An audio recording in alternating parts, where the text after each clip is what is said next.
Ciao a tutti ragazzi! Allora ci stiamo avvicinando velocemente, anzi stiamo galoppando freneticamente verso quota 900 iscritti. Allora io vorrei ringraziare tutti quelli che si sono iscritti, vi invito a lasciare un mi piace, ma soprattutto a lasciare un commento. Vorrei ricordarvi che per un canale come il mio, che è un canale giovanissimo, siamo qua da 5-6 settimane, è comunque molto difficile anche riuscire a farsi notare da altri possibili iscritti o utenti e il mio obiettivo principale, lo dico ancora, è quello soprattutto di creare una community. Io vivo all'estero negli Stati Uniti, quindi a volte è difficile parlare di calcio italiano e quindi sarei veramente interessato alle vostre opinioni. Comunque, bando alle ciance, che sennò qua continuiamo a parlare di iscritti e non iscritti,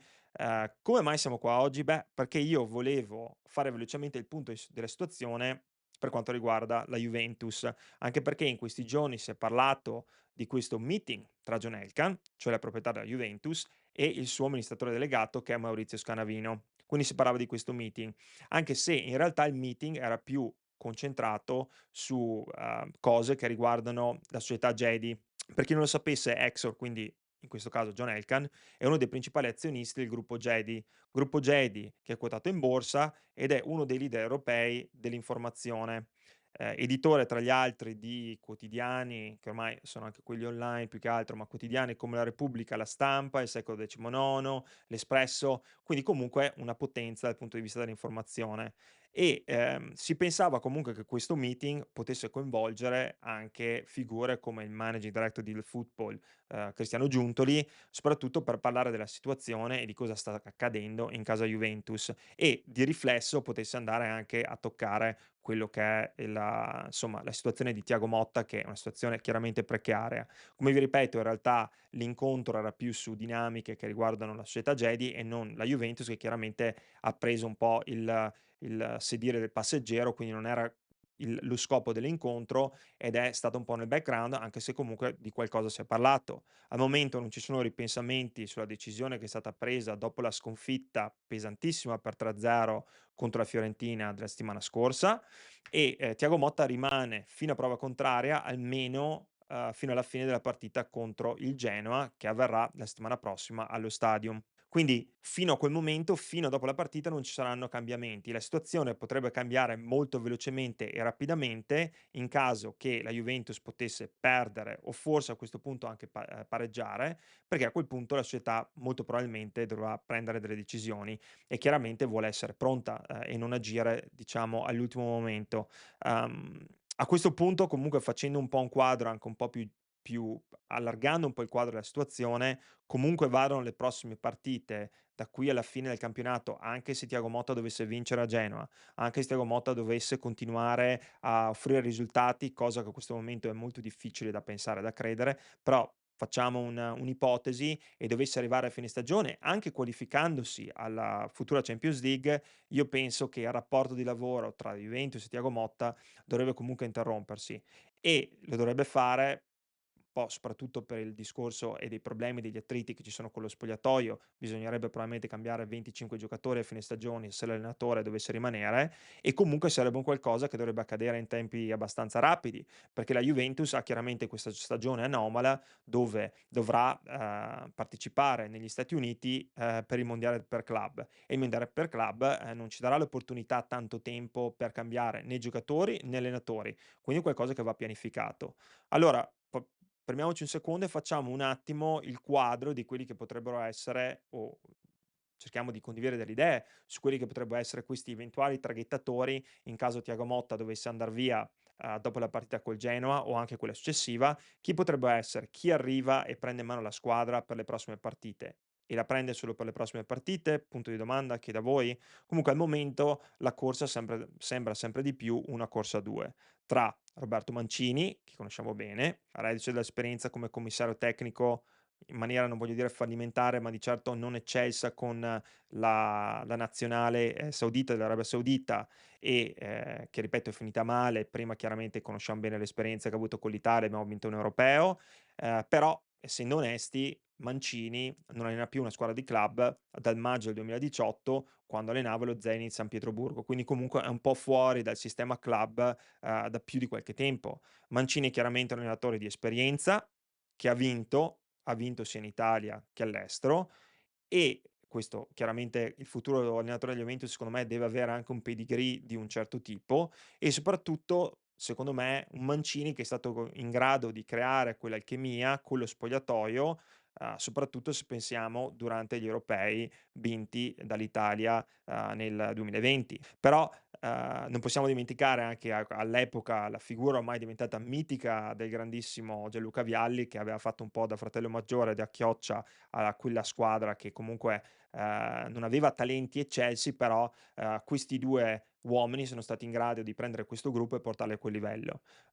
Si parla anche di un principio d'accordo, chiaramente la Juventus si è un po' portata avanti per sondare un po' il terreno tra Juventus e Mancini, anche se chiaramente andrebbe definito, i dettagli dovrebbero essere, scritti velocemente in caso le cose precipitassero allo Stadium sabato prossimo dopo la partita contro il Genoa. Sappiamo che la candidatura di Mancini chiaramente è molto divisiva per il tifo juventino,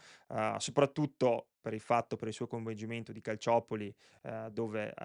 Mancini aveva anche,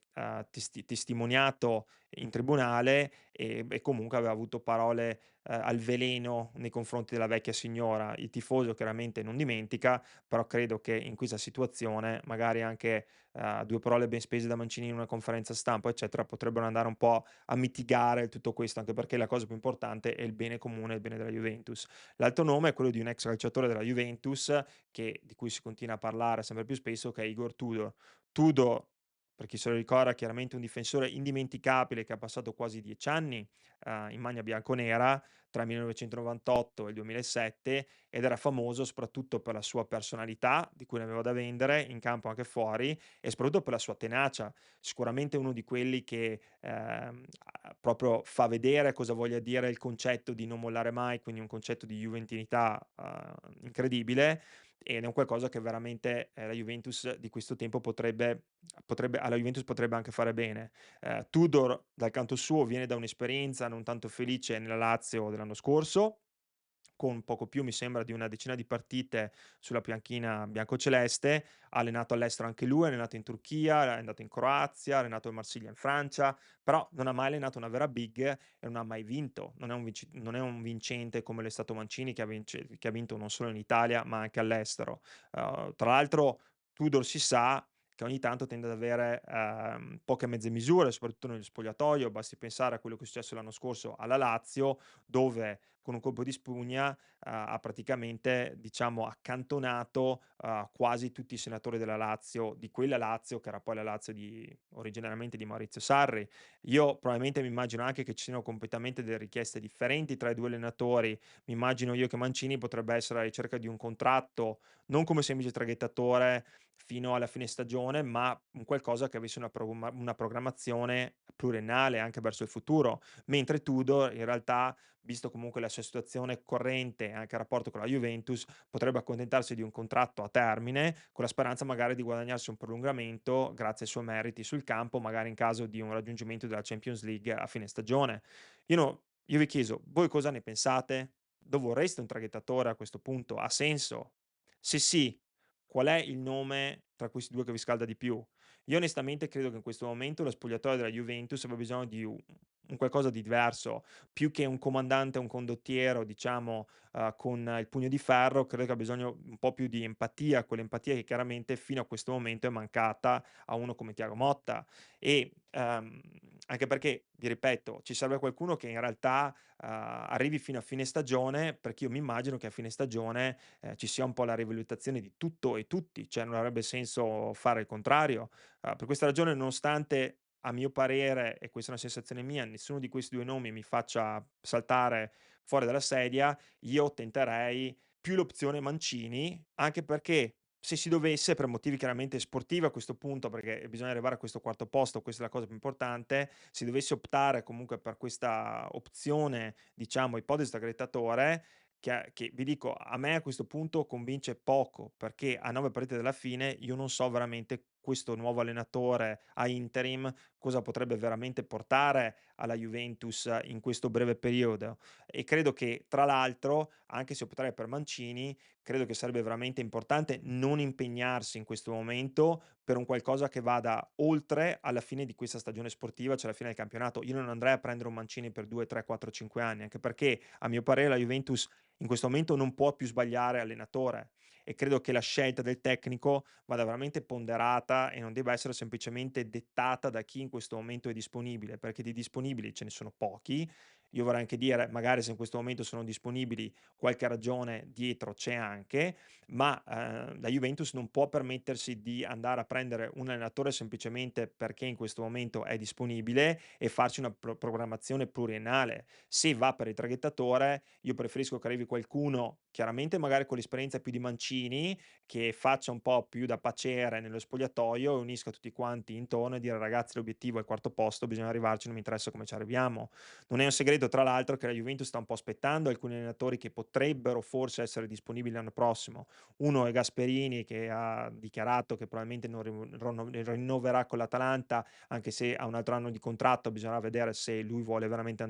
veramente andar via, dipende anche da cosa succede all'Atalanta quest'anno. E poi chiaramente resta la tifoseria, è lì che, come un po' tutti, sognano Antonio Conte, anche se è sotto contratto col Napoli da una parte e tutti dicono: "I contratti si rompono".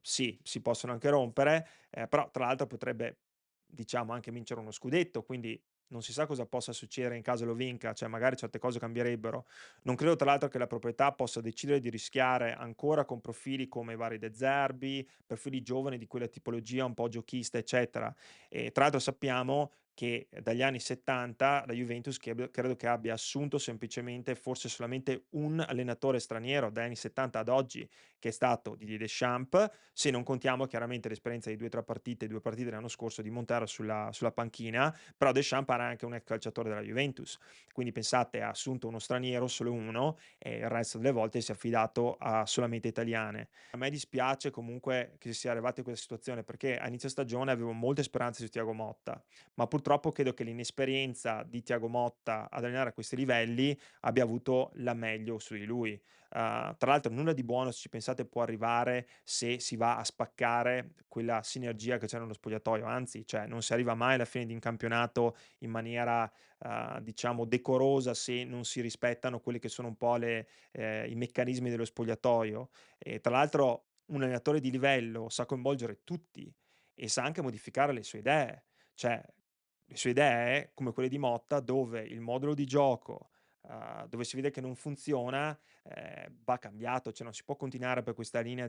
dritta e diretta, fino alla fine. Quindi alcune cose andavano modificate e Motta secondo me ci ha dimostrato che non lo è in grado. Inoltre c'è il fattore riguardante la responsabilità, che io continuo a pensare, del danno economico collegato alla svalutazione dei calciatori, che sono comunque un bene tangibile economico della società Juventus. Cioè i vari Cobb Miners, Douglas Luiz, Nico Gonzalez, al giorno d'oggi hanno perso chiaramente di valore, cioè io non so neanche cosa possono valere ad oggi. Pensate allo stesso Vlahovic che comunque andrà venduto in estate, io non lo so, con un giocatore che praticamente non gioca nelle ultime 10 partite, ne avrà giocate 2 e spezzoni, no, e neanche ormai, non so come si possa andare a venderlo. E questo non può essere giustificato perché da allenatore sei anche responsabile di quello. Comunque, facendo il punto, credo che a questo punto lo stallo sia anche dovuto ai punti di domanda che aleggiano intorno alla figura di Cristiano Giuntoli, che al momento ha deluso tanto quanto e secondo me anche forse di più di quello che ha deluso Motta. E tra l'altro è veramente sembrato in alcuni momenti inadatto al suo ruolo o che questo ruolo sia troppo grande e che veramente ci voglia qualcuno che possa affiancare ed aiutarlo. Noi chiaramente non lo sappiamo, ma credo che Giuntoli avrebbe dovuto fare di più quando si è reso conto della tipologia di area che tirava tra la squadra e l'allenatore all'interno dello spogliatoio. Avrebbe dovuto agire molto prima e chiedere a Motta di cambiare ora, come ha fatto, cambiare modulo, cambiare giocatori, interpreti, una serie di cose. Secondo me, come si dice in inglese, è un po' too little too late, è un po' troppo poco e anche troppo tardi per salvaguardare quello che è successo. Il mercato estivo che ha fatto Giuntoli era chiaramente un'impresa erculiana per i cambiamenti che la società aveva deciso di fare, ma alcuni acquisti sono stati sbagliati, a questo punto non c'è vergogna di dirlo. Costosi, sono stati sbagliati, costosi, frettolosi e nonostante le buone notizie che arrivano dai conti, per quanto ci possa interessare come tifosi, dove il deficit chiaramente si sta abbassando, alla fine i risultati sportivi contano e se ti chiami società Juventus, questi risultati sportivi contano ancora di più di in tante altre società, perché questo siamo la Juventus, la società storica con più scudetti in Italia. Se la Juventus fosse una barca, io mi stavo chiedendo, oggi me lo sono anche scritto, allora Giuntoli sarebbe il vero comandante e Motta sarebbe il comandante a seconda. Allora, se la barca affonda, il concetto è questo: Giuntoli sarebbe il primo che dovrebbe affondare quella barca. Seguito come secondo responsabile, ma non come unico responsabile, anche dall'allenatore. Quindi non si può pensare di mandare a casa Motta e lasciare lì Giuntoli senza fare altri cambiamenti. Questo non sarebbe giusto nei confronti, prima di tutto, dei tifosi della società Juventus, di Thiago Motta, che uno può dire chi se ne frega, ma anche e soprattutto non sarebbe giusto lasciare uno come Giuntoli al timone se alla fine lui la barca sembra che non la sappia guidare. Un abbraccio, a presto, ciao.